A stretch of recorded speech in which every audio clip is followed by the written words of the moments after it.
I guess I was turning 50. I kind of always wanted to climb the 7 summits, even though I've been paid to guide the rest of them. And I've done the other 6. I've been thinking about Kili for quite a few years, and then found out you could paraglide off it, and I thought, oh, that'd be a cool thing to do for my 50th. Our group consists of 5 of us, all from the Southern Lakes region. Geez, they're a bunch of riffraff. We weren't fussy, we took anyone we could find. Yeah, a group of mates that we fly with back home, and yeah, people don't mind walking up for about 5,000 metres and with possibly not even flying down. They gave me a price and I just about fell off my chair. KFC stands for the Kilimanjaro financial crisis. because it's not cheap to climb in Africa. And I thought I'll never pay that. It's not a cheap mountain to climb. It's not a cheap place to go. And yet here I am. Yeah, we sort of come up with a light-hearted way to ease the pain of the emptying of our accounts. It's going to be an adventure of a lifetime. And here we are.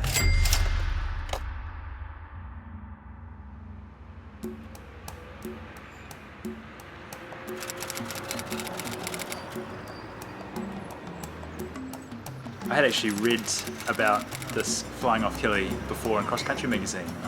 I read it and the first thing I thought is that would be cool. I'd love to go and do that. After the long flights from New Zealand, we were glancing out the window and we saw Kili just towering above the clouds. First glimpse, and we're like, oh my goodness, that is one big mountain. It's the highest freestanding mountain in the world, so the altitude from the top to the bottom is the biggest possible glide you can do on the planet. And I kind of specialise in glides because I'm pretty rubbish at cross country. F***'s sake! Want to buy a cheap wing that doesn't fucking work? I'm not too worried about the climb, you know, just go slow and we get to the top, and then I'm pretty ambiguous about the flying. I'll sort of decide when we get there whether I'm going to fly or not. It's obviously a 6,000 metre mountain and it could be quite dangerous.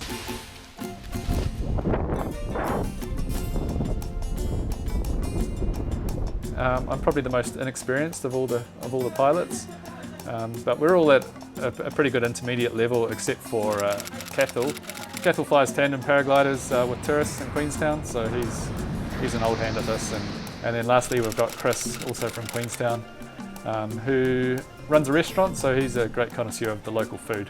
If conditions are perfect, I'll fly. If they're not, I'll more than happily walk down. And yeah, so I'm here for the adventure. I'm not here to get scared or hurt myself. So yeah, just going to go have a look, really. Experience this beautiful mountain.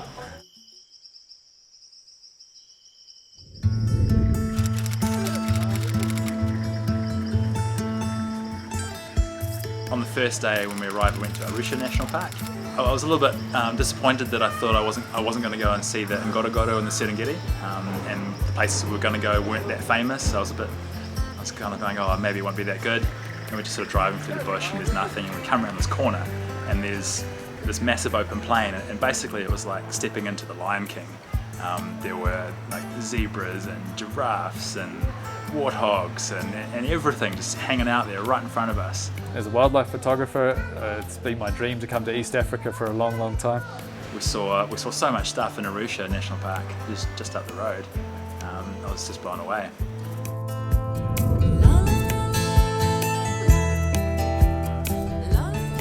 During our first week here, we went southeast into the Pare Mountains and the Usambara Mountains. These were 2 quite remote mountain ranges off the tourist path. Because of this, we saw very, very few other tourists, and we got a chance to explore some national parks and try some hike and flies in the mountains.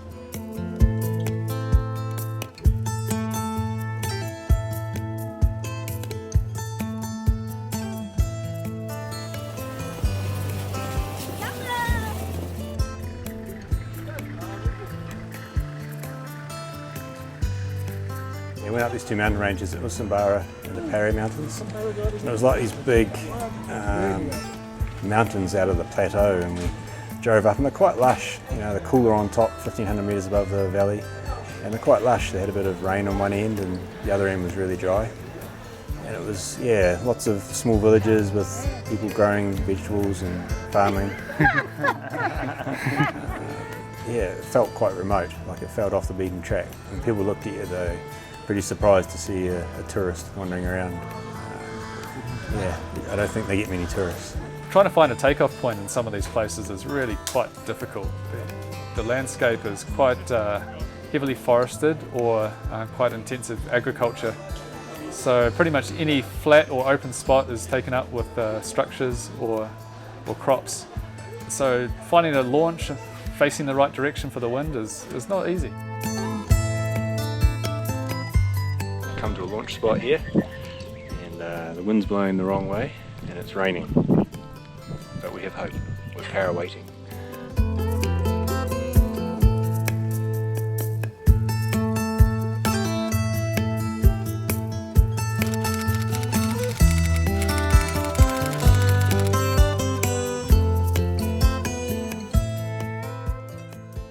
So this is Carter, right? Yeah, this is my father. And this is your father? This is my father, Mr. George. Mr. George. Yeah, this since 1991. 1991. Yeah, And Carter was a hang gliding pilot. yeah. That was hang glide. This one was a parachute. He was a parachute. Yeah, It's a nice looking paraglider, right? yeah, sure. Easy to spot. So for This the is the house, Yeah, yeah. where Carter live. These are nice memories, eh? This is a Carter. His friend called a Paul.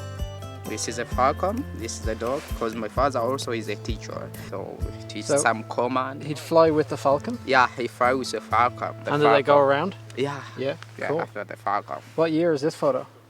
In 1992.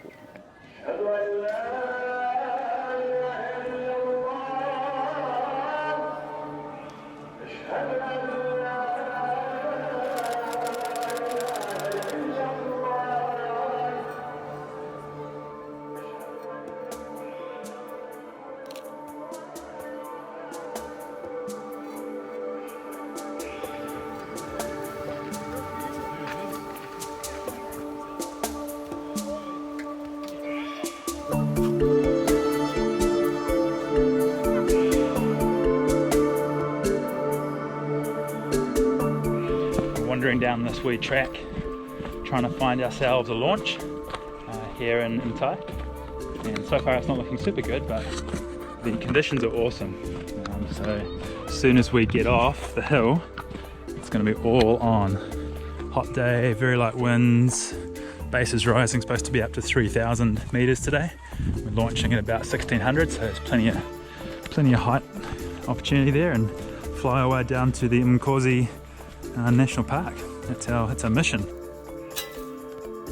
Oh yeah, the first hike and fly that we pulled off. It's probably the best flight of my life actually. It was really cool. We found a little spot, you know, we did a bit of weeding, pulled out a few sticks. Taking off in a place that had never been flown before, this particular spot, into conditions that we were a little apprehensive about.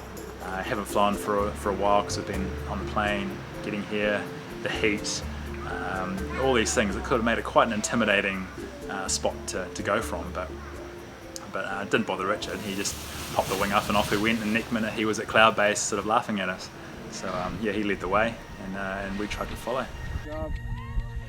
That was close.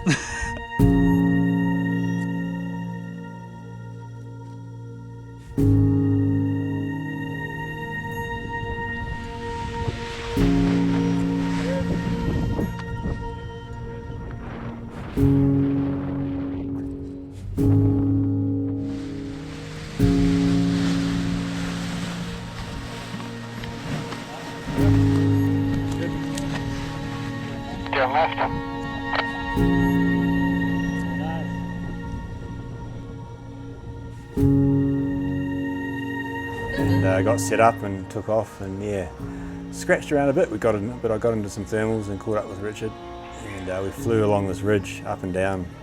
It's probably a kilometre or two each way, and we just got lift the whole way. A few of us got lift straight away and went up onto the ridgeline, and straight away we were above some of these really remote villages, and the noise coming from them was just amazing. There were shouts and screams and whistles and singing. People were just genuinely so excited to see a flying person.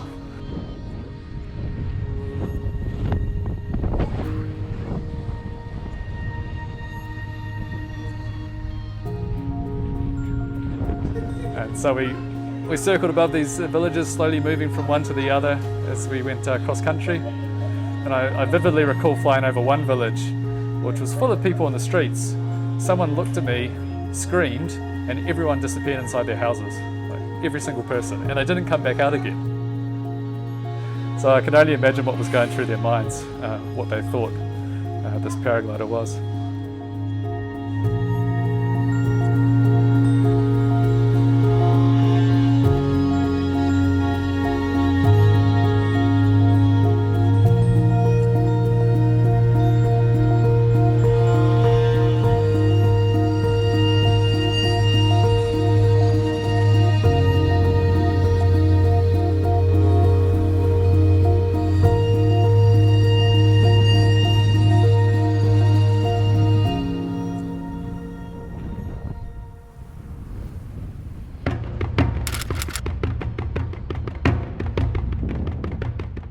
Oh, the landing was something else. So I've flown once before in China, and so I had a vague concept of people arriving and being bewildered by a paraglider.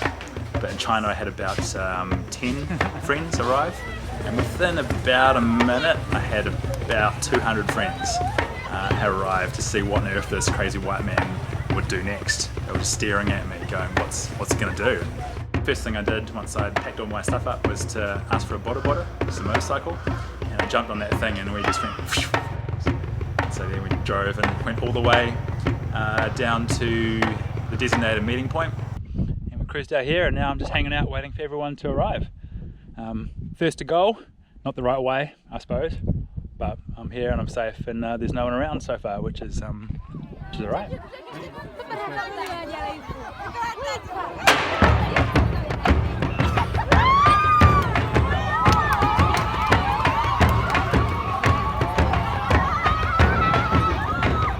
It would have been funny to be watching me come down, because I kind of came into land and the wind came in behind me unexpectedly, and I skidded across the land and face planted in the dust, and this big puff of dust, and I just fell down, and there was a family of 4 only a few metres away, and I stood up with a big smile on my face and went, yeah! And the look on their faces was like, oh my God, I think they thought, where did this white man come from? This guy's fallen from the sky and he's happy.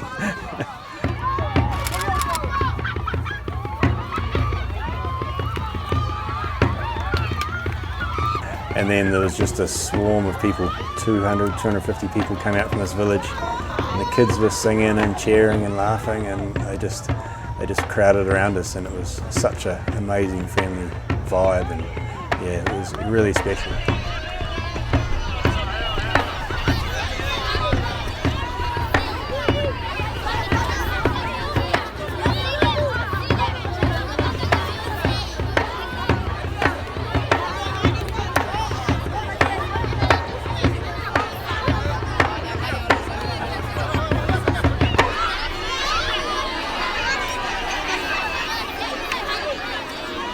Got talking to a couple of them that spoke English, and they took us to a little building. It was kind of a cafe, and there's a friendly lady in there who had a fridge with cold beer and a cool fan and a couch, and we hung out until the other guys picked us up.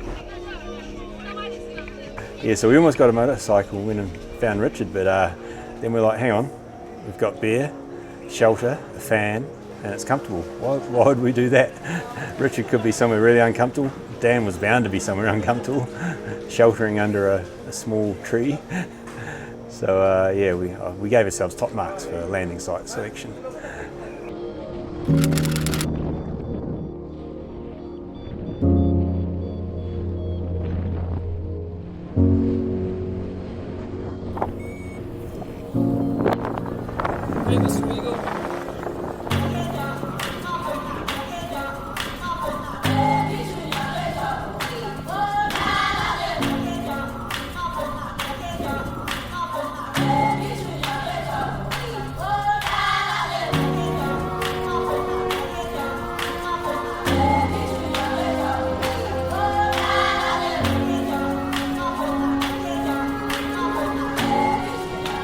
Just such a cool adventure, and landing.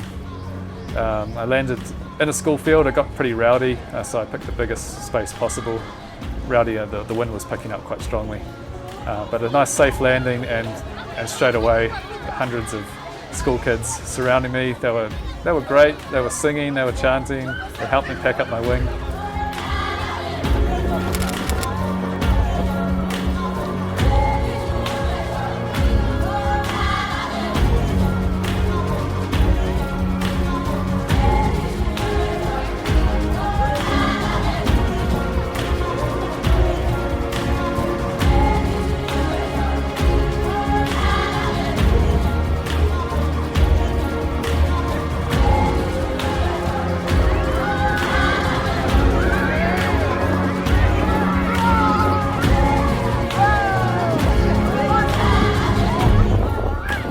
think everyone after that day felt just the energy from the Tanzanian people.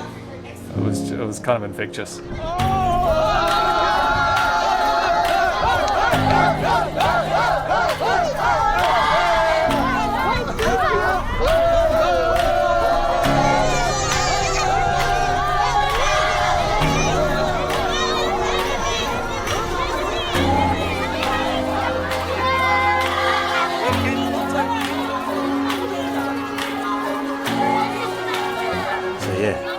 It's pretty cool being a rock star in another country.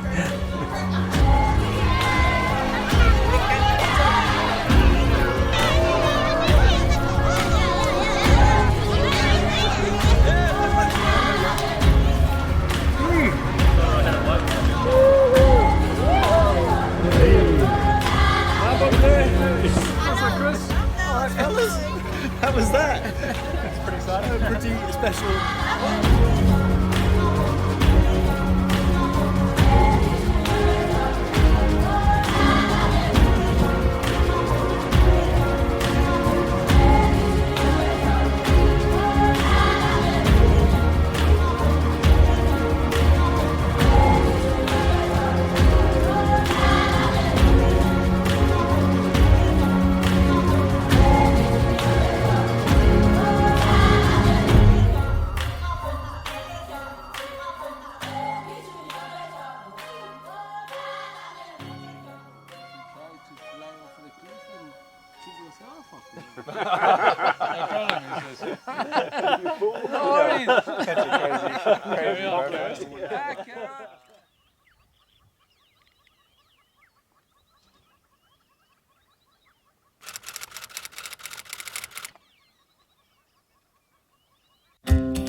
First night we camped out in the bush, no fence, and then the next morning we went on an early morning game drive and we saw 4 lionesses hanging out under a tree. We were able to get ourselves in a position where we could see the 4 lions and Kilimanjaro in the background and our mates in the other truck, and yeah, that's the postcard image if you ever really want one. We went for a walk after dinner, and a few of us heard the noises of a few big cats growling, and so we kind of made our quick exit back to the vehicle, and then off we went, and it turned out that we hadn't heard cats. We'd heard a herd of about 40 odd elephants who were cruising across the savannah, and that was really special. Even our local guide said that it's unusual to see that many elephants all together, so yeah, we're pretty lucky for that.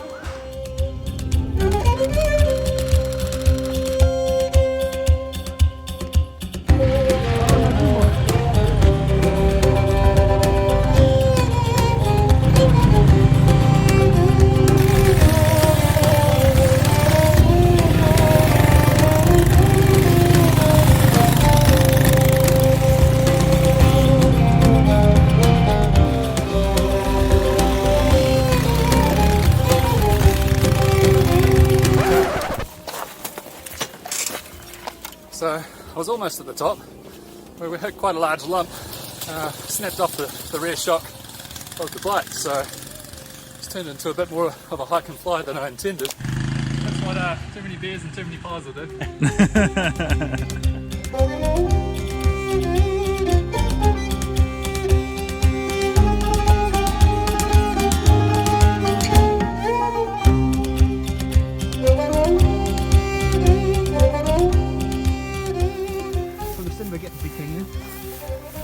Or is that spoiling the surprise?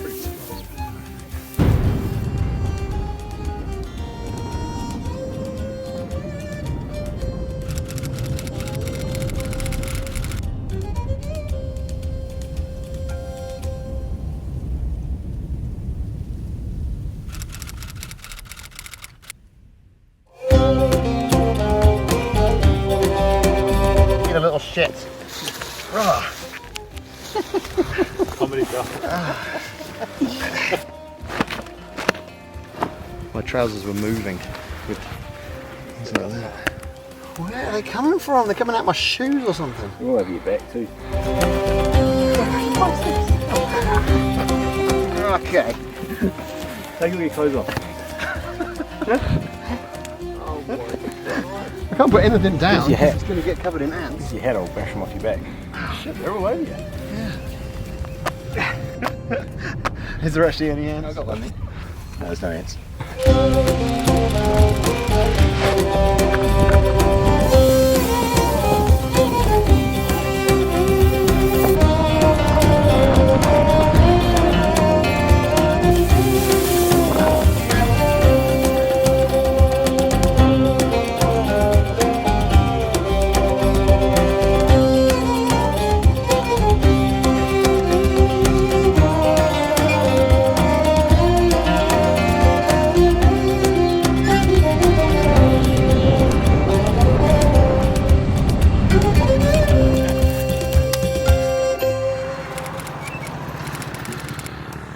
Africa's known to have the big five, but we've been so well looked after, I think the five of us are becoming the big five.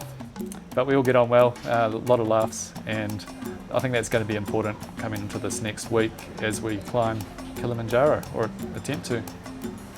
I know it's going to suck in terms of the altitude. It's going to be hard. We're going up quite quickly in the scheme of things, and so even people who are good at acclimatising will find it physically difficult in terms of the headaches and the altitude symptoms. So the challenging factors that might stop me flying would be too much wind, wrong direction wind. I could be feeling really shitty on top, or it could be too much cloud where we can't see where we're going or can't see the landing. But fingers crossed, we'll be back here next to this pool, having a cold beer in a week's time, having flown from the top of Africa.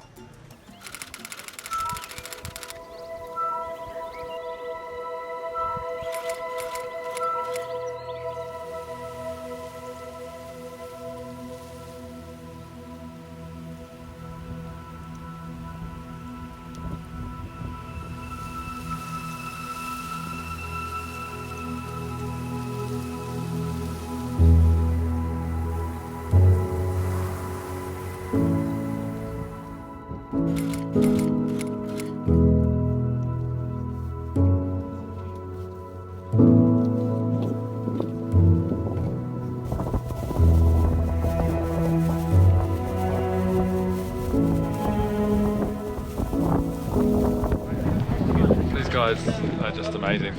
You see the hive of activity behind me. We left before them. They packed up our camp, all these tents. They passed us, carrying all this stuff, and now have set up camp before we arrived, so we can walk straight back into another tent, probably 20 minutes before they serve us a nice hot lunch. It's definitely a different kind of adventure than I've ever been on before, but I'm going to like it. Thank you. We've got a home, Dan. Let's go sweet. And get comfy. Yeah, sweet man.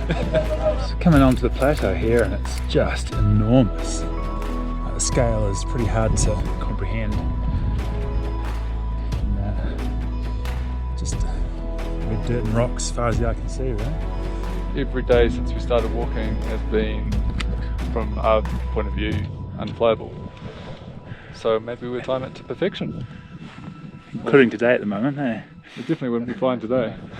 A big cat cloud on top and Fresh snow. fresh snow. Well, the good news is everyone's feeling good. So far so good. So far so good. Kilimanjaro.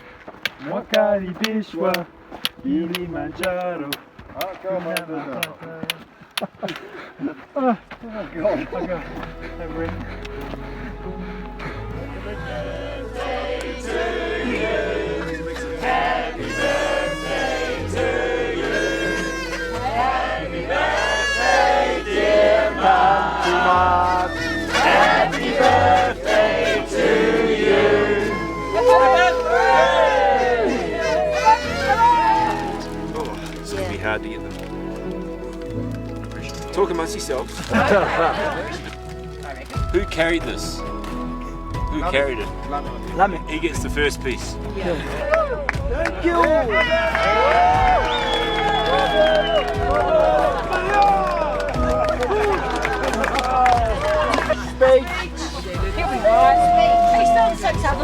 To the summit!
Joe, 7th summit.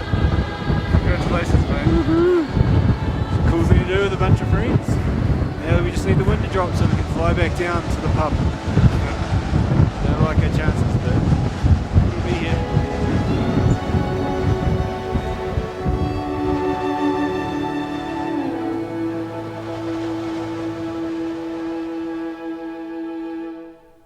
Yeah, this is the part of the film I was going to put all that incredible footage of us launching off the summit, with the savannah stretching out 5,000 metres below us. However, strong winds forbade any attempt to even contemplate paragliding, and we descended Kilimanjaro on foot.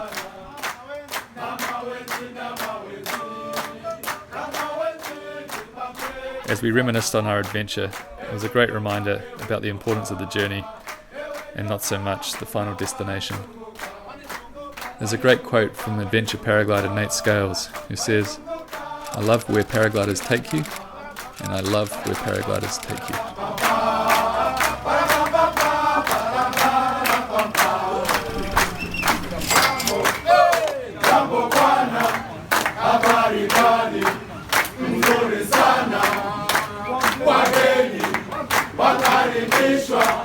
Kilimanjaro, hakuna matata,